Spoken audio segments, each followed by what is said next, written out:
Hi, everyone, and welcome back to Confessions of a Slow Cooker. I'm Ashlyne Blue, and today we're going to take it all the way back to middle school.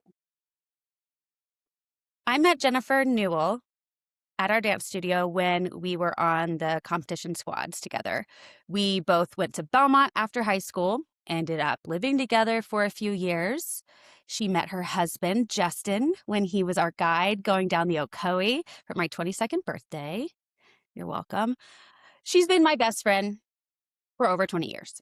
And I call her Farmer, by the way, which is her maiden name. Our dance teacher, Miss Kathy, didn't call her by her real name, so I only learned what she called her, which was Farmer. And I don't know how long it took me to learn your actual name. Anyway, Jennifer, which sounds weird in my ears. Hi. Hi. I'm Oh, so excited to be here. Thank you for me having too. me. Jennifer has a unique story regarding her fertility, which led to forming her company. And I'll stop talking and let her tell it. So, Farm, go. All right. First, thank you really for having me on. I love talking about this, and it's really exciting to be able to talk to you about it, knowing what we've both been through. And that, yeah, we've been friends for 20 years and we've been on this journey together for 20 years too, because you were right there with me during my fertility management, I guess. Yeah. So uh, I'm just going to take it back to the beginning. And it really starts when I was a teenager. I never started a period. Yep. And so when I was 15, my mom took me to our pediatrician, and I went to see a female pediatrician, and she said, you're really active, right? We were dancers. I was a competitive dancer. I was thin. She's like, you're athletic. You're really active. It could just be a delayed start. So come back when you're 16. I don't know why that was the magic number.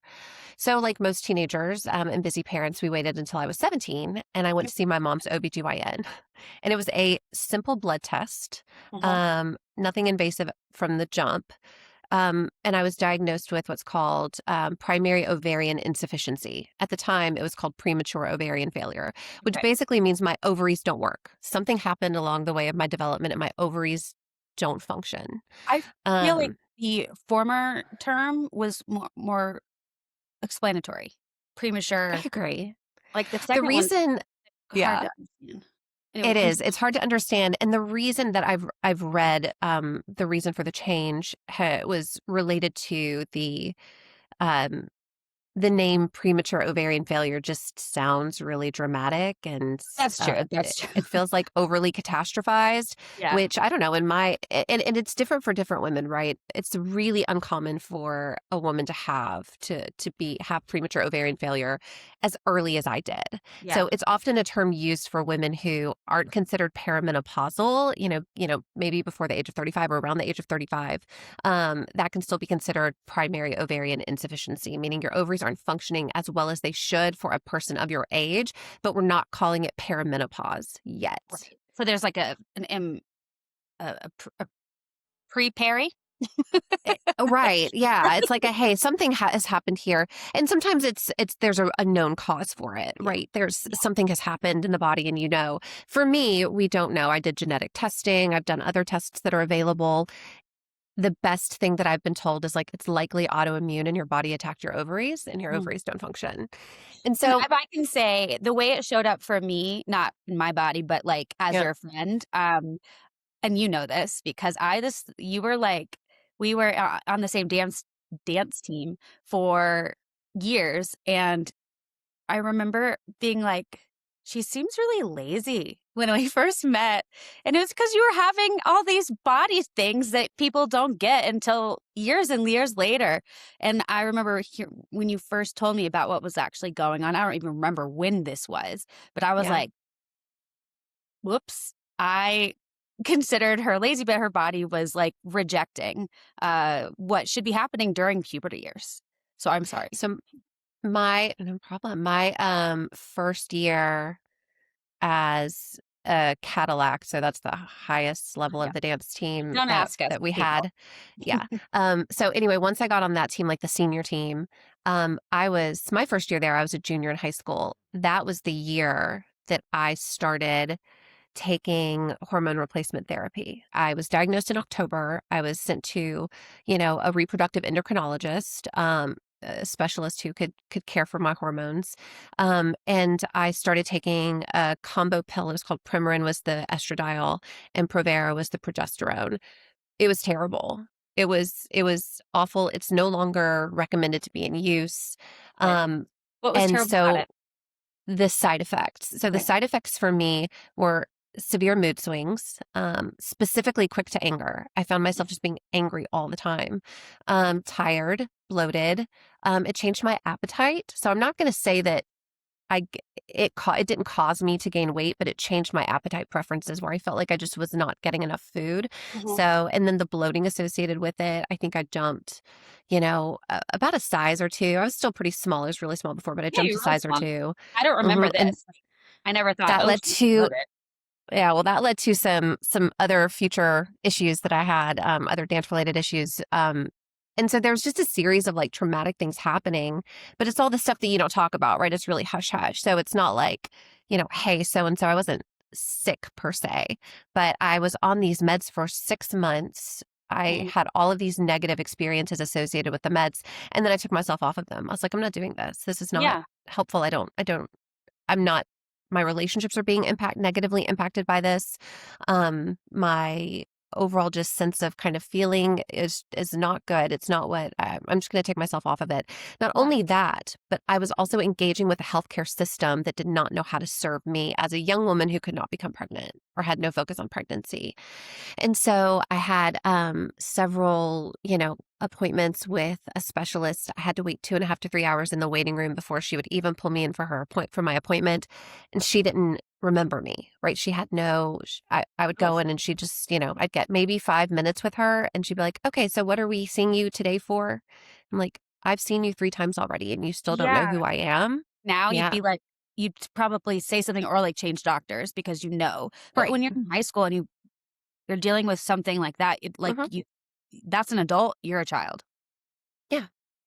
That's And, normal. you're at that age too where my mom was really involved. Thank goodness I had an involved Yeah. parent who did understand healthcare. She worked the front desk at an OBGYN office early in her career. And so she had some knowledge of it, but it's just, there's something about the way that we as patients interact with medicine that makes you feel like you're in a submissive state. Mhm. And so questioning, you know, trying to change the experience that you have to get the information that you need, I think is really difficult because you already feel like you're walking into this situation with limited knowledge and understanding, and you're talking to the expert, and it kind of puts you in this submissive position. Right. And yeah, as a young woman, even, I didn't know how to talk about my symptoms. I didn't know what was and wasn't normal. They didn't ask me the right questions so that I could express what I was experiencing so that they could find better treatment. And to be honest, 20 years ago, more than 20 years ago, Mm. the treatment options were shit. Like, Yeah. right, they were not good for women. They're just now getting better. And so I love that you mentioned the cream. I used a cream in Yeah. college. So, okay. Now, and feel free to interrupt me, but let's fast forward a little bit. I was off of my meds for a couple of years. The So by the the time pill? yeah, The the pill ones? pills. Okay. I didn't go back to the doctor until my freshman year at Belmont. So Okay. when I went to Belmont, I was like, okay, I need to get this get this organized. My mother sent me a book about bioidentical hormones that my grandmother had read that was written by Suzanne Summers Whoa. for me. And I am a 19-year-old girl reading this book about bioidentical hormones and how much better she feels on them. And it's so much better for postmenopausal women. And this Hmm. is like novel, and no one's talking about menopause at this time. Like now we're Yeah. starting to see more Right. conversation. So then I was like, okay, I'm going to see if I can find a doc that can do this. And so I went to a primary care doctor 45 minutes out into rural Tennessee, which is crazy, White House, Okay. to find a PCP that would actually, be able to prescribe bioidentical hormones. And we worked together Mhm. for a couple of years. He was great, really helpful. He ran some initial tests that weren't done on me before, like a bone density scan. And I found out I was it's called osteopenia, which is the pre-stage of osteoporosis, not nearly as severe as osteoporosis, but I was in kind of the stage 1 of osteopenia, so my bone Still density was not good. this is in college, like, early college. 19, Gosh. 19 years old. I also had an MRI, so a previous traumatic experience was when I was 17. I had a transvaginal ultrasound, my first one. Okay. The device, the wand was too big to fit past my pelvic bone. Okay. And I was a virgin. My mom told the tech that I hadn't had sex, and apparently the tech gave her a look like, okay, mom. Sure. Yeah. My mom told me later. And so anyway, they proceeded with it, and Oh, it sorry. it didn't go in. I'm just like laying there, tears just Wow. streaming from my Yeah. eyes, and this tech looks at me and she realizes, oh my gosh, this is incredibly Actually not fitting. painful. Yeah, it's like excruciatingly painful. Oh, So that was a traumatic experience. So I go to this other doctor who, listens to me and asks me questions, which is amazing. And instead he does an MRI, and we find that all of my reproductive organs had atrophied so severely that you couldn't even see that I had two ovaries. We could just find one ovary. I do have wow. two now. You do? But I do have two ovaries. But Okay, I want to it hear more took about that later. Continue. so it took time on the bioidentical hormones for my body to basically regenerate. Um, so I was on these hormones. I felt a lot better on these hormones. I found a regimen that worked for me. It took several years.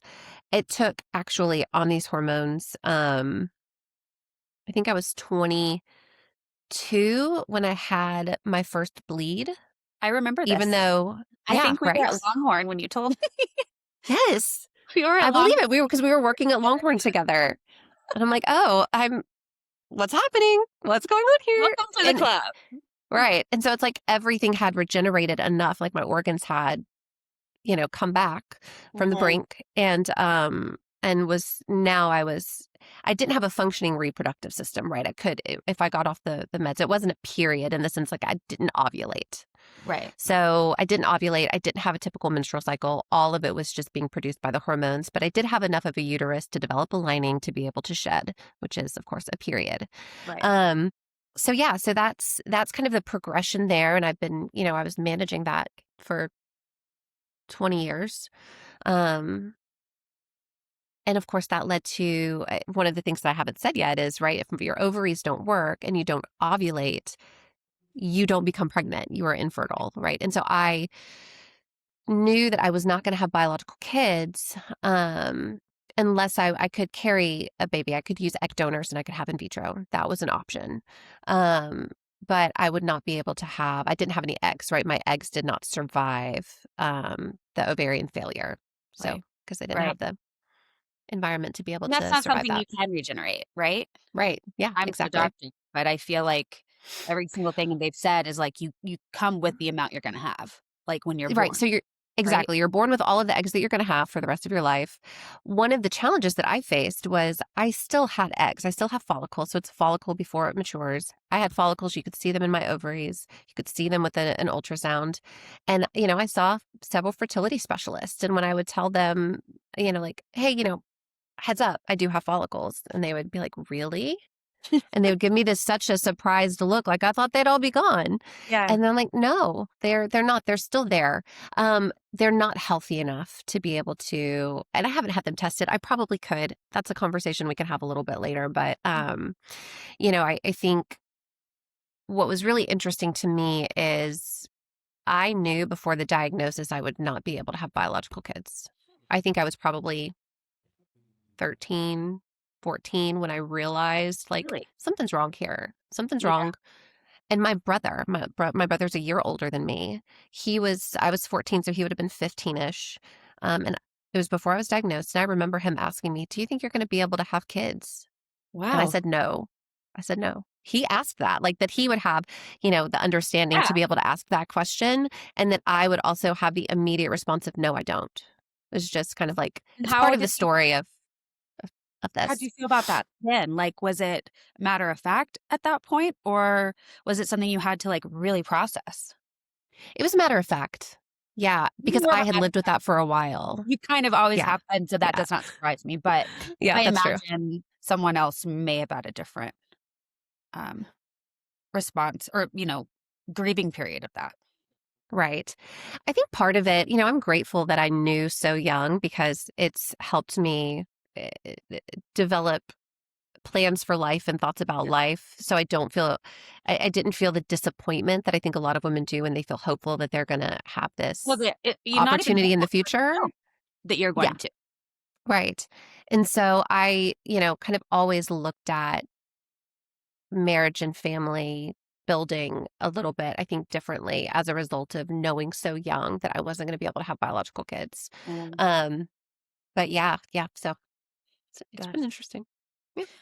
We never talked about it when we were young, I don't think. We were always like dance Mm-mm. because we didn't go to the same high school. So when we weren't at dance, Yeah. we hung out more later on in those years, like outside of dance. But I feel like everything was, we were just super focused. Or I mean, Yeah. I was Agree. hyper Well, focused. and we didn't really become close friends until like I think my senior year of high school. Yeah, yeah. And then of And course we went to honestly, Belmont yeah, together and became besties. yeah, we did. We did. Yeah. But that said, I wish I would have known enough because I don't know who besides Philip, your brother, you were having conversations with obviously your mom too, but I would have I would have loved to have been a help there if I could have. But it Mm, sounds like you had pretty much processed that information by then. yeah. And I think one of the interesting things that as I was getting into my second wave of treatment and kind of figuring things out, when I was in college, Mhm. um, I got the medical records back from my original doc, the one who diagnosed me. And it's so funny that you asked about me being matter of fact. She wrote in her notes, I don't think she gets it yet, but mom gets it. What she didn't This realize was doctor. that I know. Actually, really, this doctor I loved. This is not the specialist. Okay, And okay. I think she was just my matter of fact approach about it is like, in my mind, it's like, you're not telling me anything I don't already know. I know that. That's fine. Let's move on and talk about treatment and how you care for me and all of that stuff. Right. What are Maybe next she's steps? expecting you to be like, "Wait, what?" You know? Yeah, She's exactly. telling you news that you already know, but she doesn't know you already know. Exactly. So, I feel like I do remember a conversation that we had after you met Justin, or maybe right Oh, before you yes. Yes. like, because it wasn't like you had come to this conclusion early. You'd had time for it to settle in your system, but what does that mean for a partner? How does Yeah. that like, I think telling him was something we talked about, like how, or maybe maybe it was pre-Justin and we were saying, whoever it will be, how do you break that news? Do you do it right away?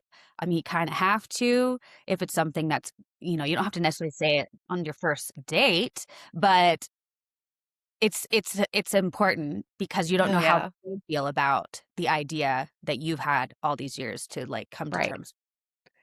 Oh goodness. I mean, to think about the impact that all of this has had on dating and getting into Yeah, relationships, it's such an interesting nuance that I think that a lot of people don't experience. And so, yeah, having that knowledge going into a dating situation is like how much, how important is it to them to have biological kids or traditional family building?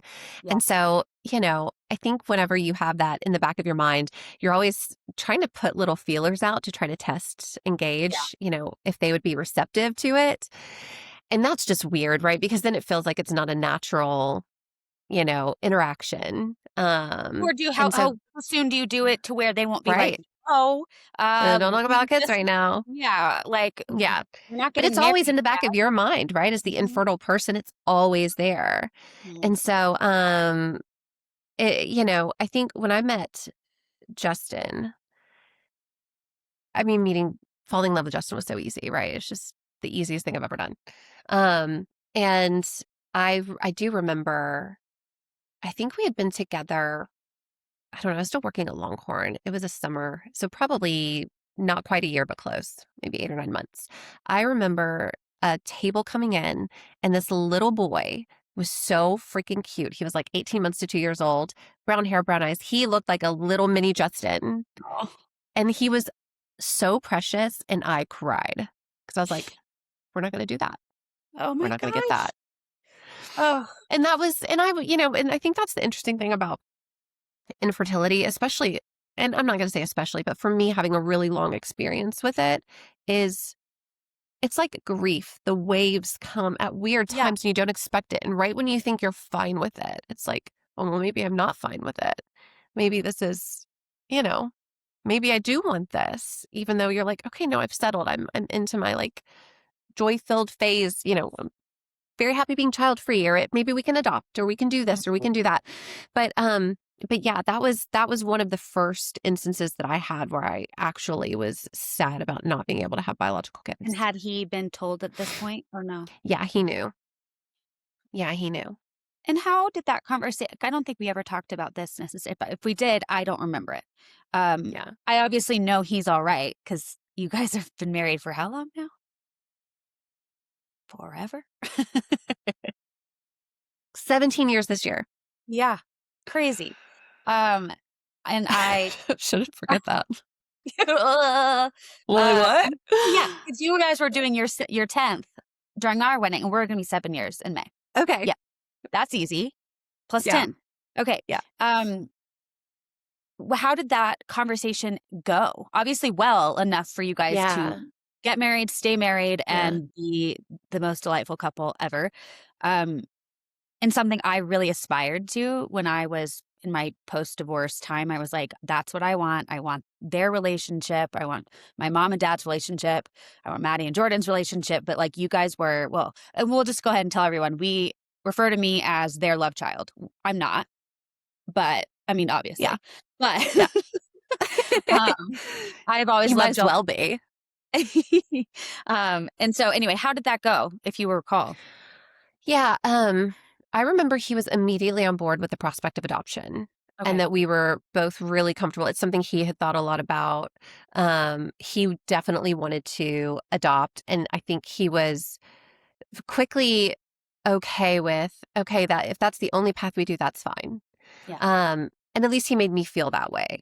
And Yeah. that's been that also I think is another benefit of having this knowledge before getting married, is yes, he's certainly had some grieving processes. He's had to deal with that on his own.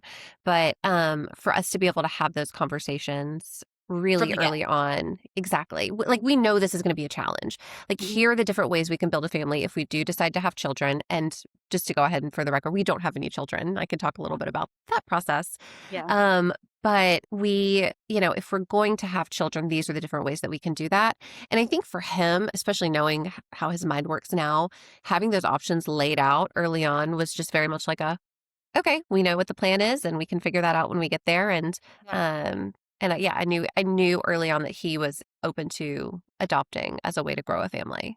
Yeah. Um, I will say over the course of just our lives together, there have been several times where I've just pulled him aside and I'm like, thank you for choosing me.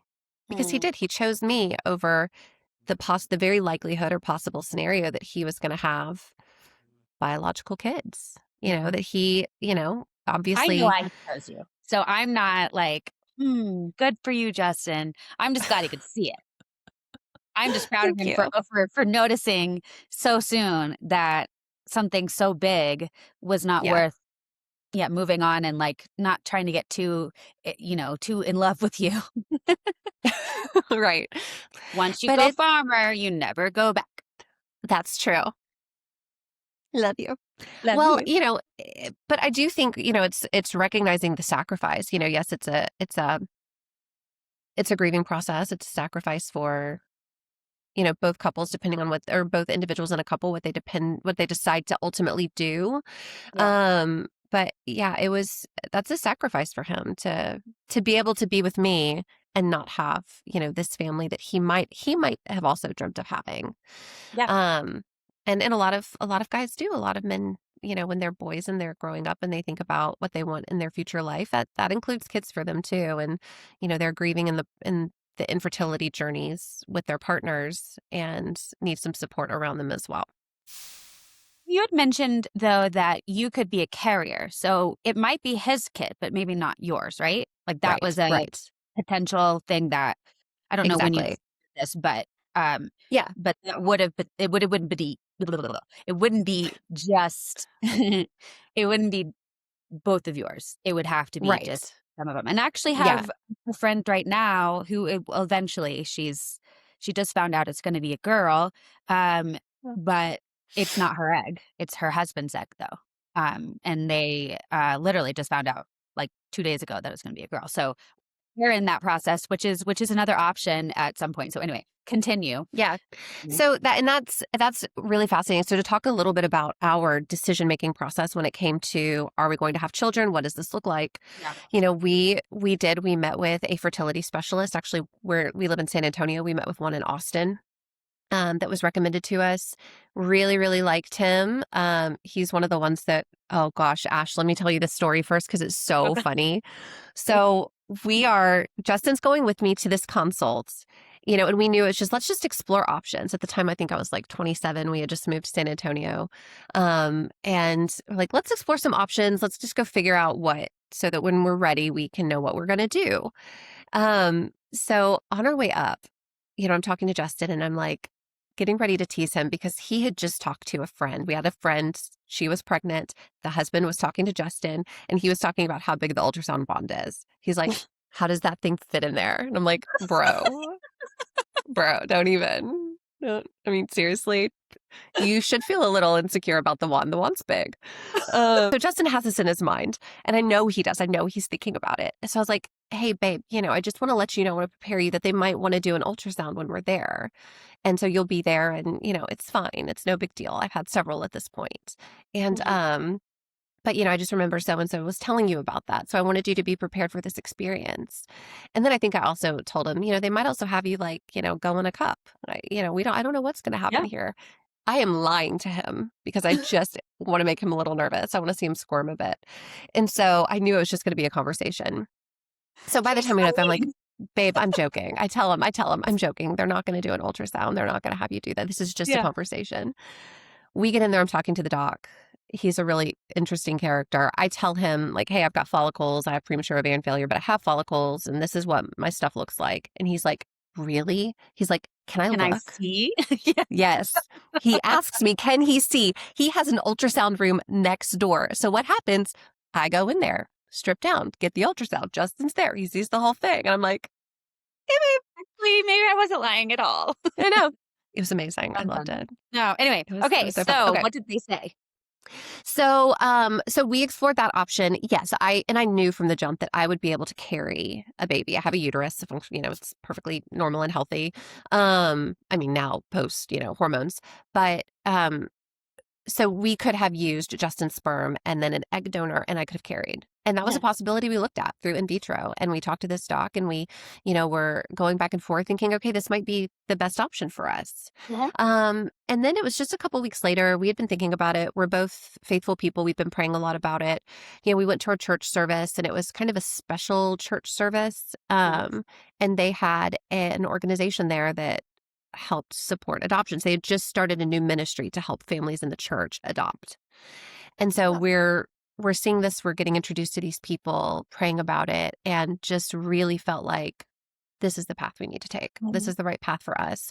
I was not particularly excited about the in vitro component, having an egg donor, just because a pregnancy experience wasn't something that was important to me, which I also think could have just been a result of my early diagnosis and getting, more and more comfortable with the fact that I would probably not experience a pregnancy.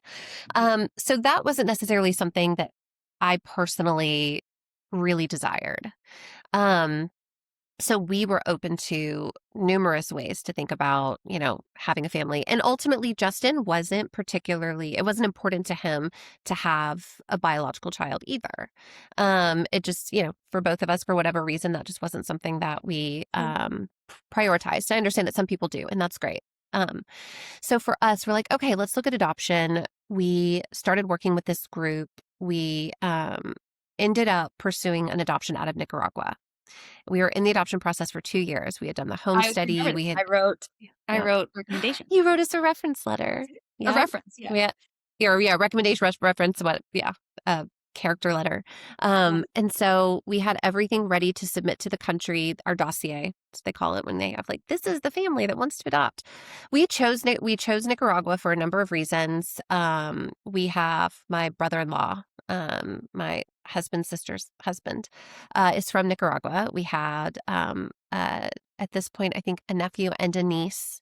And we were really excited about the possibility of them being able to share some of their culture. We also live in San Antonio, so we were really excited about really thinking about, just the cultural aspects of living in a place that is, so focused on Mexican and Latin American heritage. Yeah. So we were like, and for a number of reasons, we kept coming back to Nicaragua.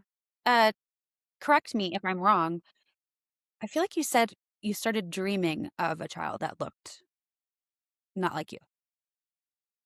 I think I did. You're right. I I forgot about remember that. that. You were saying I remember having, yeah, it's so I thought that was a lovely thing at the time, obviously, and yeah, yeah, you're that just exactly popped into right. my head. Hmm. That was the vision that we had. Mm. Absolutely. Goodness, I forgot about that. And so we, also an interesting thing about Nicaragua, at the time they required the adoptive parents to live in country for, I think it was a minimum of 12 weeks, which felt impossible. So we kept going away from it and coming back to it. But all of the research and the testimonials from other adoptive parents who had adopted from other countries and from the States as well, they talked about how important that experience was, both for the child and the parents, for the attachment. And I was like, that makes a ton of sense. And I really like that they focus on the child in that process. So that was another reason we liked Nicaragua. Well, Nicaragua had a couple of changes internally. They had changed their process. They had a new director over their adoption stuff. And then they also had some like political unrest that happened. And anyway, needless to say, we were a week out from submitting our dossier. It was completed. It just needed to hit go, and they paused it. They paused international adoptions Oh, completely. And they did not come back around for 2 years. So we were in the process for 4 years. And we kept thinking, okay, are we going to transition and like take our stuff to another country? But it just never felt right to us. For yeah, whatever reason, we just did not feel compelled to pursue adopting in a different place from a different place. And so we let our home study lapse. That adoption process failed. Um, and so in that time, I also was getting ready to start Betty's. So I have a mhm, women's health company that I yep, built, and I'll talk about that a little bit. But in starting Betty's, it was like, okay, some of the focus has shifted, and let's get this going, and then that is maybe we can baby. revisit. Yeah, Betty's became the baby. That's Mhm. exactly right. So yeah. I remember you showing me that too, on the couch at my parents' house. I was divorced, and you came over and you told us about it Oh this yeah, time, and I asked that's you, right. I have a great memory. Just kidding. You do. I Um, remember this conversation. I remember the couch, like, where it was situated. They don't Yeah, even live there anymore. And I had said, "Okay, so, like, update," because I had gone through so much in the year before that and whatever that time of the marriage crumbling and everything, that we didn't have those kind of conversations because I just wasn't up to I was up to my eyeballs in just all the things that happen when your life is falling apart. And so that was the first right. time I remember asking, "Wait, hold on." I remember doing that reference or the recommendation, whatever it is called, and you saying, "This is kind of my baby now." And I thought, Yeah. "Okay, you seemed Yep. you seemed good with it." So I Yeah. took your word. It has been such I'll say just a blessing, because I don't think there's anything I did for this, but I think Justin and I, throughout this process, we've always been on the same page Mhm. of like we've always been at the same place of, do we want to have children? Do we not want to have children? Luckily there hasn't been tension between the two of us around that at any point, really. For sure. Um, that's one. And then the second thing is just I know that I am fortunate to have felt basically peace with all of the different changes and decisions. Yeah. Um, and, you know, don't have a lot of regrets necessarily around, oh, I wish I would have done that, or disappointment, severe disappointment around, I wish this would have worked out differently. Like, Mhm. I'm okay that the adoption didn't go through. And I'm okay that we are a childless home, right? We're actually really good with that. And I don't think that's not true for a lot of people that I talk to that have, experiences with infertility, right? They really feel that sense of loss. And I think that's because I knew young, and I had a lot of time in my formative years to develop a different frame of mind for having children biologically or not, or having children or not having children. Um, You didn't think but you'd yeah, and even so get married. Like, yeah. you thought you'd be the last one to get married of our friend group, and you were the first. I was the first, So, right? like, I think you were like, Goodness. I'm gonna be an old maid or a spinster. I think you called yourself a Yeah, spinster because you watched a lot of Sex in the City. Um, I did. I and love you're Sex like, in the I'm City. okay with it. I'm okay with it. Like, you had like, I feel like Yeah, you wrapped your brain around so much of what you weren't gonna get that yeah, it's yeah, like you prepared your whole life um actually half of the life you have. You got married 17 years yeah. ago. I know. It's so funny. I saw a video. It was an influencer posted something on Instagram, and she did this comparison of um, kind of a white woman's experience with feminism and marriage and a black woman's experience with feminism and marriage and how they're different. When Mhm. she described the way that a lot of white women experience how they look at feminism and think about kind of rebutting the patriarchy, right? Like how we work against the patriarchy. I it resonated with me so much, and I just kept thinking back to even then when I was young. I was so scared of having someone come into my life who was going to try to control the direction of my life and influence me in a way that I didn't want to be influenced. And that's what I thought marriage was. I thought marriage was going to be attaching myself to someone, and then my ability to choose and be free and do the things that I wanted to do and prioritize my life the way I wanted to, that would kind of go out the window. And do you Because think that's what that I our saw a lot of. parents weren't together and you had a void there? Or did you just say, sorry, I cut you off, that you saw a lot No. of that around you? Yeah, I think I just saw a lot of it around me in different ways. I saw it in existing marriages that people would look at and say were successful marriages, Mm, but her needs were never as important. I saw it in the bad marriages that ended in divorce, or even just relationships that I saw through, family, marriage, and relationship scenarios as I was growing up that just felt like uh, I did not see a healthy, good relationship where, both parties' needs were uh, seem to be appropriately handled, right? mhm. And And I so, did. I had the yeah, opposite. you So I did. was marriage, marriage, marriage, bring it on. Yep. Whoops. First time did not work. Isn't that isn't that interesting? I mean, it just the way it turned out. I was so averse to marriage, and I think I was so averse to marriage that I actually didn't date until college, until later in college. And even dating for me was uncomfortable. I really had a hard time opening up and being vulnerable enough just to be authentic in a dating situation because I don't know, it just made me so uncomfortable. And of course, there's, childhood stuff that plays into all of that. Yeah. But then to, yeah, meet Justin, and it just was like, oh, okay. God's like, here you go. You Yeah. don't know what you're talking about. Here's this person, and it's going to work out incredibly well for you. And y'all are going to be ridiculously in love for the next rest of your lives. It's like, Oh, okay, okay. Back to Betty's. I gotta get back on track yeah, with my please. story. Um, so at this time, the adoption failed. I had been thinking a lot about my experiences in healthcare, and also my career was in healthcare. I worked for a healthcare consulting company for about 10 years, and then I ended up managing marketing for the consulting firm. And so we were developing new products to offer around patient access was a key term, like how people enter the healthcare world. Mhm. I won't say health system essentially.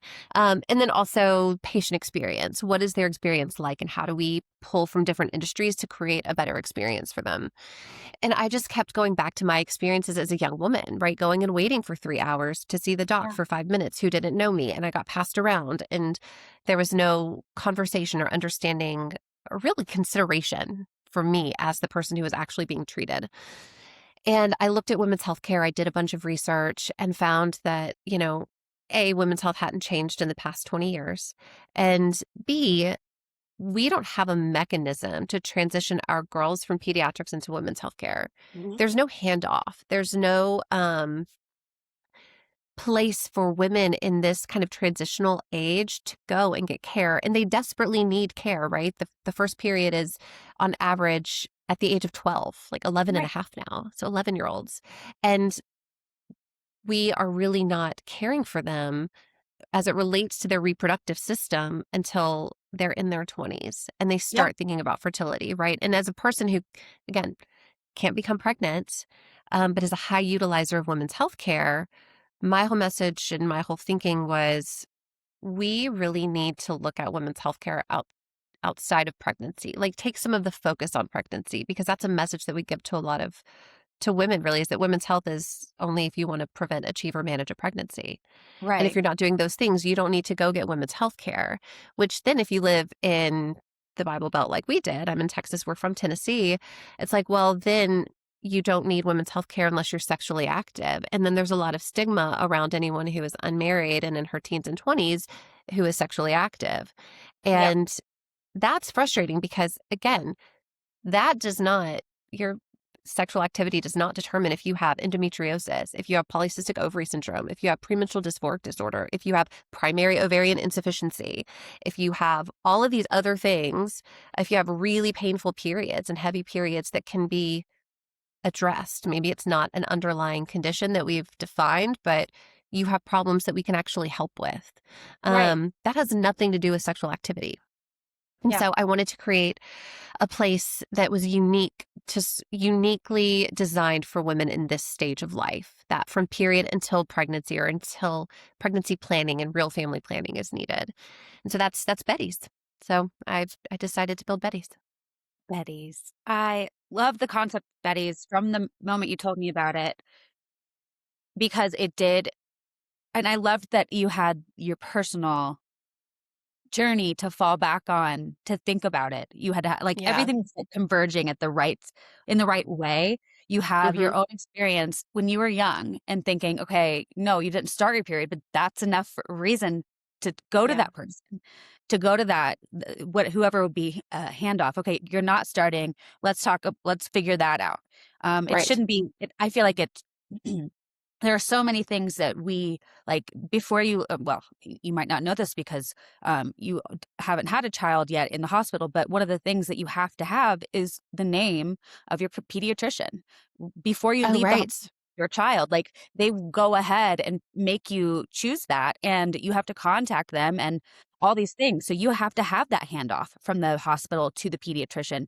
You go ahead and you're on that I schedule didn't know with that. it, and you start with that baby on a regimen, and that Mm-hmm. is the way it is. And so there should be something to catch the girl going through like the hardest Right. time in your life anyway, like because you're an Yeah. adolescent and everything, Mm-hmm. and there should be some sort of mechanism. So I'm so proud of you for thinking about that, and then also with your healthcare uh, background, those two things just came perfectly naturally at the right time. Yeah. There's one other thing I wanted to mention is that Maddie I was talking to her on the podcast, and she has PCOS. And Right. earlier you said the reason they said come back in a year is that you were athletic and you were thin, and there was no, they just chalked it up to the activity. Yeah. And Maddie had she was different. She had started, but it would be a 6-month gap, no period. And then it would all of a sudden be every 2 weeks, like constant Yeah. period. They said the same thing. You're Mm-hmm. very fit and you're very athletic, and it's probably just that. She didn't get diagnosed with PCOS until she started trying. And that's only because her period stopped for 3 months and she thought she was pregnant, but she clearly wasn't. And so she was 27 when she finally found out that she had Yeah. PCOS. And she had Right. and what they did was put her on birth control to Right. regulate her. So that masked anything because she was Right. regular birth control. And Right. it wasn't until the child part that she learned this, and she could have been taking care of it all along. Yeah. So, and that's a big reason that Betty's exists. And I've heard that story so many times, especially with PCOS, because what you might have is even in her case where she, knew and went to see a doctor about her periods, you have a lot of girls who will, maybe for acne, go to a dermatologist and they'll get on birth control, which is perfectly fine, Yeah. right? Birth control is totally fine. They put me on spironolactone. I don't know if that's how Hmm. you say it. But they also said I you don't know how it. also need to get on birth control because if you were to get pregnant, um, then there's a strong, like, deformity ratio or, like, tendency for someone on that. So, like, Oh, that's why I got on it, was because I was on another med that would, give a child a got it. deformed body. And so it wasn't the birth control for acne, it was the spironolactone for acne. So there was, Yeah. like A lot going on there. Anyway, continue. Oh, interesting. Yeah, and there are a lot of reasons that people get on birth control, and if you don't have that diagnosis, and we see this especially with PCOS. I have a few friends who have had this happen, where they're on birth control while they're sexually active, and they're when they're ready to come off of it and start trying, then they get their diagnosis. And what a lot of people have done, especially people on Instagram. There's some pretty big campaigns that happen around, well, it was the birth control's fault. But it's not. You're right, though. It masks the symptoms. It's used Mhm. as a treatment for these symptoms so that you feel better day in and day out. But then if you get off of them because you want to have a biological child, and then you realize, oh, that's going to be really hard. And I think that's something that we don't do enough of is when we talk to women, especially teens, right? It's like we're so trying to prevent an unwanted pregnancy, which Yeah, is that's the good. focus. But when Mhm. Yes, but when you really double down on that, it makes it sound like it's gonna be easy to become pregnant. And so when you then get off of it and you're like, okay, well, I'm gonna get pregnant, then it's like, you need to go through a full year of trying before, a doc is gonna say, all right, I'm gonna send you to a fertility specialist. I'm gonna refer you out to help with this. Because for a lot of women, it takes time. It's not easy. It's not Yeah. always easy or necessarily easy to become pregnant. And we don't talk enough about that so that people are prepared. And then even in your visits with your providers, right? If you're getting on birth control, the conversation should be, this is what this is going to do to your periods and to your cycle, just so you fully understand. If there are any issues that you have with your reproductive system, then this is going to treat those. So we're not going to be able to identify those, because the Yeah. way that a lot of these are conditions are diagnosed is based on a myriad of symptoms. And it's complicated. Moving on, I don't know if you have any of these, but I feel like over the course of years, you probably have something that you would put into this category. This is a little segment I call Hot Potato. Everyone's a little different here, and so I don't know what you will have, but if there's some unsolicited advice you got along the way with your fertility journey, or something that someone said that was like, "What?" Or, I mean, I know I had a few where people would say to me when I was struggling to get pregnant just to relax. It'll happen. That's what happened with my blah, whoever fill in the blank. And I was Yeah. like, uh, you don't know what's going on. And you really didn't ask. You just assumed that I needed to chill out. So thanks. Maddie, my sister, had some really egregious ones. So if there's anything that you want to share, this is really to air it out, but also, I don't know, kind of a cautionary tale. Okay. I love this. I love this. I'm going to start with the one that is the most memorable, even though it didn't happen to me. It happened to my husband. Okay. Same. Yep. And he had several people throughout conversations, when they asked if we had kids, and he would say no, like in networking events and stuff. He'd say no, and they looked at him and said, "Oh, are there problems? Like, are there problems with your wife? Is your wife infertile?" And Justin would just get What, so upset. He's like, "How dare they assume, and how dare they ask a personal question like that?" So that's his soapbox. what did But he he say? was, You ever know? I don't remember. I don't Did he punch remember. him? No? No, he Okay. didn't. He didn't. Maybe he should have. Um, um, I think he probably said no just because he wanted them to feel bad. Yeah, Like if I'm right. you're like, no, it's none of your business. But Mhm. he was at a lunch, and I don't even remember with whom. I will say another category of bad is even people within the church community who mean well, who are Yeah. like, I just believe God's gonna bless you with this. I have that feeling, and I just kind of, look at them and I'm like, we've been having unprotected sex for 15 years. It hasn't happened yet. It's not gonna happen, baby. That's just Mhm. science. Mhm. And God created science. Like it's not.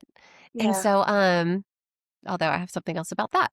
But for the egregious one, Justin's at a lunch or something with, I can't even remember with whom. And a a man that he's having lunch with, they start talking about it, and he basically starts to prophesy over our pregnancy, our lack of children in pregnancy. He doesn't know me. And I Okay. don't know how well he knows Justin.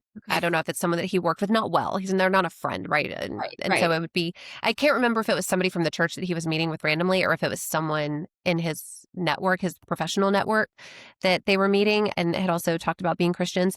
But he basically said, it's going to happen, right? It's going to happen. Like God told me it's going to happen for you. And it's like, I too am a believer and just am really frustrated that you feel so compelled to say that when it hasn't happened, it's not going to happen. Like the way that it came across was just egotistical Yeah. Like and about him. insensitive. Right. Exactly. And insensitive, not compassionate, not it was frustrating. It's stuff like that that's really frustrating. And so it's like, And so with Justin receiving these comments, it's just yeah, like, what do you do with that? How right. how am I supposed to thank you? Um, Exactly. Thank you for giving me news that you can't corroborate, and I can't corroborate that you had a vision or, Right. you were. I can't do any of that. So like, but Yeah. we're still at lunch. Cool. Right. Let's Right. check, please. Yeah. There's also a piece of it that is giving false hope, right? If Right. you're talking to a person of faith that shares this faith, and I think that, some people may have that spiritual gift in specific times, you know, as it relates to glorifying God. But in this instance, and the way that that comes across and what it does to the family, the impact on the family is, are you giving this person false hope? Yeah. Are we tired of hearing that? Yes. Like, cool. If it happens, great. But also, it's totally fine if it doesn't. We're not over here suffering. And I have some friends who, they've had severe healthcare issues with their children, with one child specifically, and they get stuff like that all the time. And it's like, maybe you think you mean well, but it's just not helpful. Like You it's didn't believe it. Justin didn't believe it. You guys have mm-mm, information. You're adults. You are, yeah, you have a lot of stuff under the hood that this dude doesn't know about. Him spouting that off. What if you had been different? What if yeah, you had been me when I was struggling and someone mm, said that to me? It would make me feel, if someone said, it's going to happen, I know it, I saw a vision, whatever.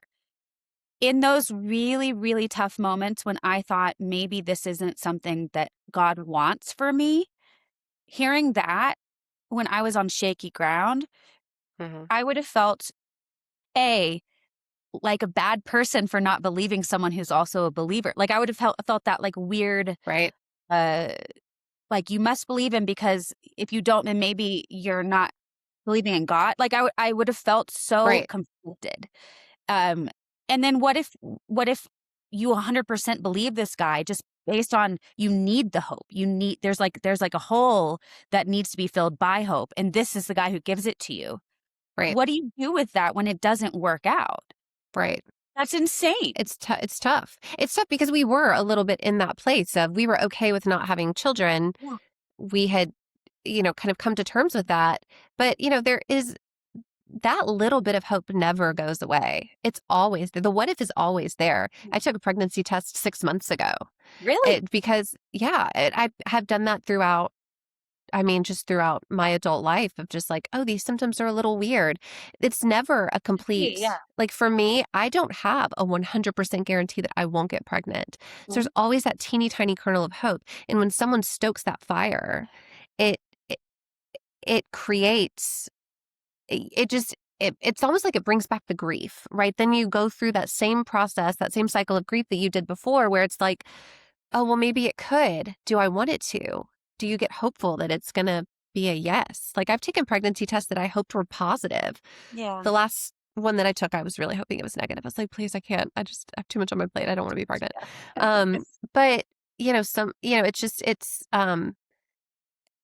I think people need to be careful with their words when they are stoking, um, that fire of hope in women and their partners who are Yeah. experiencing infertility because again, all you're doing is you're just creating this like new wave of grief for them if it doesn't work out. And no one who says those things has a guarantee. Yeah. Um, just it's fine if you say like, I'll pray for the best outcome for you for what you want, you know? You might have a different view on this, but I feel like people, when something is awkward, like I remember post-divorce, people would say things to me and I'm like, why would you say that? Um, Mm. and which was ironically one of the things, well, at least you didn't have children. But anyway, You told me that, and I remember thinking, yeah, you know, um, sure, sure, Ron Burgundy. But I feel like that when something is awkward or uncomfortable, people feel that the need to fill the space with something positive, even if yeah, it's not really thought out. And so I wonder right, if this guy was like, "Oh, this is weird." Like inside him, his little brain or stomach, he's like, "Oh, this is weird. I thought that he was going to say something else." I think it's going to work for you. It actually, right, I know it is, because it's like, well, this'll help. This'll cheer them up. Like when you don't really understand the implications of what you're saying, when someone's going through something rough or hard or something you don't understand because you're not in that, yeah, I think the best thing to say is, I'm really sorry you're going through that. I can't imagine if you can't because you've not been there. Or right, like you said, I'll be praying for the best outcome. yeah, yeah, Like it's exactly, easy to be positive for someone without giving them lots more to think about than they actually right, needed. And I right, just think it's people's n- feeling that they can't just say I'm sorry because they don't want to feel uncomfortable. They want to like try to fix it for you. And yeah, that is yeah, kind and that is admirable. However, I think, and that's one of the reasons why this segment exists, is that mm-hmm, I feel like there are a lot of things that people say with good intentions and they right, don't realize how it's landing. Or when I was talking to my mom, how something like is now put on someone's shoulders. Now this mm-hmm, you're actually giving them something else to deal with as opposed to right, just comforting them and saying, I'm here if you need it. yeah, yeah, All right, well, exactly. we're gonna rate that. What do you think? Oh 1 gosh, to 5. 5 being the most egregious. um, I feel like that's a 4. Okay. I'd rate it a 4. And I think that is in the eye of the beholder because Yeah, like you were the one, I mean, Justin was the one who was hearing it, but yeah, you were the one in this position. I think it might be different, might be more egregious or less depending on, if someone doesn't believe in God, then this would have been a 1. It's like yeah, shut up. But if you really do and you really needed it, where you were in your journey, I think that's why I normally rate them, but I wanted to give you yeah. this opportunity. Well, I feel like compared to the other comments that we've gotten throughout the years of just like, oh, Right? eat the simple, that, oh, don't worry, it'll happen. I think it'll happen for you. Yeah. Yeah. Um, that kind of comment is just like a 1. So I think this one, the like active prophesying, it is like I can't even describe the full context of it, but Yeah. that is what the conversation was Yeah. around. It's like God gave me Hijacking. this vision of Yeah. you with a family. Your wife will be pregnant by the end of next year. Like that level of crazy. Jeez. Yeah, that's Yeah. that's some specific thing. Yeah. Um, Yeah, that's there very was some specific and very easily disproven come time when it doesn't come to fruition. But what happens during that time if you are hanging your hat on it? I just yeah. for me it's a 5, I'll say. 5, For okay, me, okay, it's the worst okay. because it having been in like that really I know you've always been somewhat hopeful, but like I was in that big time. And Yeah, yeah, that would have been something that would have just messed with me for all that yes. period until this like deadline that this person gave of I can see it, I can envision it, and it'll happen on this date or whatever. If it was very specific like that, that would Yeah, have messed with me the whole time. I would have thought about it, not constantly, but in the back of my mind. And it would have, yeah, stolen a little bit of my peace that I had really yeah, worked to get. yeah. And I think also because of the faith aspect in it, I am, maybe I should change it to a 5, but I am pretty critical now and of how the church preaches about fertility because I remember listening to sermons when I was in church in high school and then in college too, where, you would kind of look at scripture and there were scriptures that were being used to talk about childbearing as a blessing and Yeah. infertility as a punishment. Right. Yeah. And that can be devastating to someone's faith and self-image and all of these things that I've had to grapple with. And I think a person of faith has to grapple with of does my does What God did I really? do? And does my faith say, and It. does God am I being punished for something? What could I Yeah. be punished for? And then you go through in the list of your head of like all of the things that you could possibly be being punished for. And I don't believe that, Right. as a person of faith, I don't believe that scripture supports that narrative. I think it's poorly taught. But it's that's a journey in and of itself to figure out, how do I take in this information that relates to me having a reproductive health issue and translating that into a reflection of my faith. And so yeah, I struggle with how the church takes some of these really sensitive topics and tries to use them for lessons around the theology. And it's like, I really think you're missing the point here and you're doing a really bad job of it. Lastly, is there anything, if there's someone out there going through infertility or they have an inkling or just kind of a suspicion, um, is there anything you would tell them that you would tell your younger self now? Not because you said you didn't have any regrets and all of that, and I'm so glad about that. Yeah. But more, not maybe not your younger self, maybe someone else going through it. Would there be anything that Hmm. you would say to them that would help them navigate it, or uh, or a piece of advice that would be helpful in this time of their lives? I think a couple of things. The first is maybe just a little bit more practical.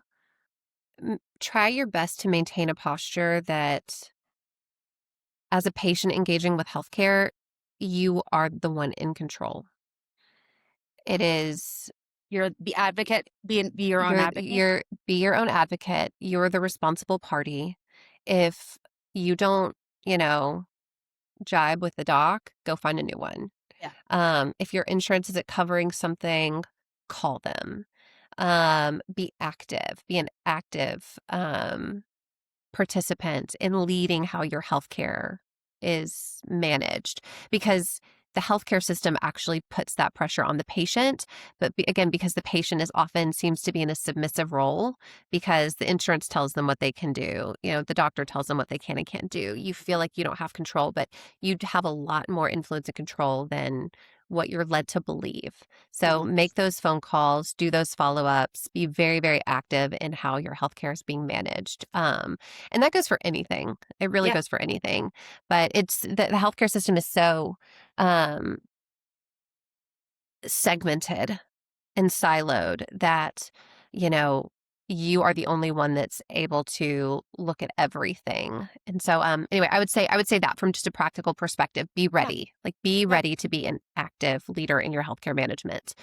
Um the other thing I would say, which is much harder to do, is, and I struggled with this, and then I think it's helped me ultimately, is um try to identify when you have set an expectation and um try to let that go.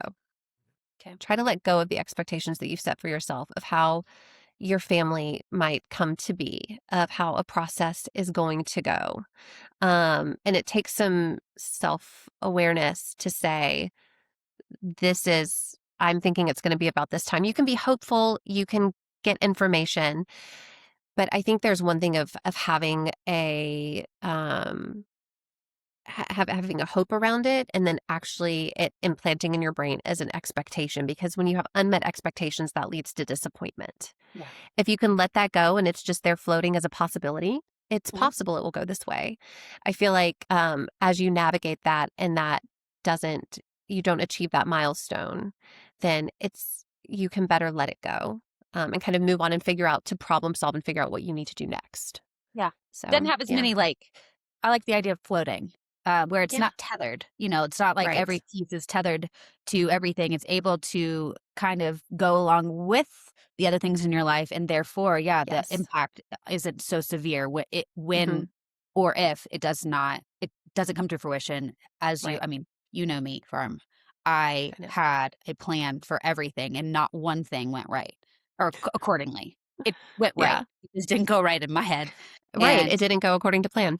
yeah, and therefore, the it felt like I got sucker punched constantly because it was like I thought if I write it in my head, and I, like, play it out, that it's gonna be helpful, Right.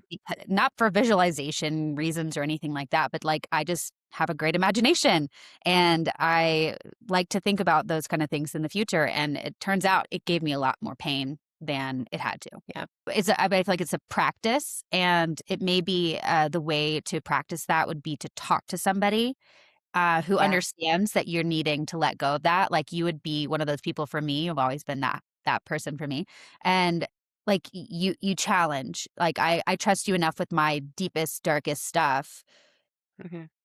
for you to be like, "Ash, really?" I remember a couple things with boy choices, and you were like, I don't really think this is good for you." And most people would never have told me that, because it's uncomfortable. But It's you and hard. I had enough of a relationship and a trust where you could tell me that, and I'd know you're not trying to hurt me. You're trying to help me. Right. Right. And maybe that would be a way to, like, someone to challenge your expectations and say, tell me why, and kind of like try Yeah. to unhook. I'm visualizing something that's like literally tethered, and like unhooking all the things so that it can be just Yeah. start flowing. Yeah. Absolutely. Mm, An accountability partner and someone to yeah. walk through this with, right? But yes, your partner to do that with for sure. But yeah, also someone who's not your partner because at some point they're going to go through their own aspect of, family building and need somebody to talk to as well. So yeah, Farm. That leaves me to okay, Jennifer, sorry. This is Jennifer Newell, just to make I it love it. clear. Yeah. But farm, for real. Thank you for being on this show today. I When I first thought about this, actually writing a book about it, I was still going to call on you because I feel like your story is not told enough. It is in a lot of silos, and in infertility it can become fertility too. Like, for some people, they had experienced what they thought was infertility, and all of a sudden they're a parent, whether Yeah. that be via adoption, surrogate, donor, or they find out what's wrong, and all of a sudden they have their own. And so even if there's someone out there who doesn't have it as their entire experience, I feel like that particular one would probably not be one they talk about the most. And so I'm so thankful for you to come on here and be so open and honest about your journey, the highs and lows of everything, because I do think that is something that's missing in our discourse today. So I thank you for being on. Thanks for having me. Also, we got Love to it. hang out. We haven't hung out in a I long know. time because we live in different I know states. it's been too long. Right. I know. It's like Um, we're just gonna chat. and thank you to everyone listening. If you have any questions for me or for Farmer, I'm going to go ahead and just offer her up. Um, if you have questions, please send an email or comment or something, and I'll put Jennifer's Instagram link and Betty's, because I do think you should check that out, especially if you're in Texas. Yep. And um, yeah, I'm an open book about my fertility challenges because it's the only way that I got through it, is to be honest. And I heard other people who were doing the same. So I'm going to pay that forward. Obviously, Farmer or Jennifer is going to do that too.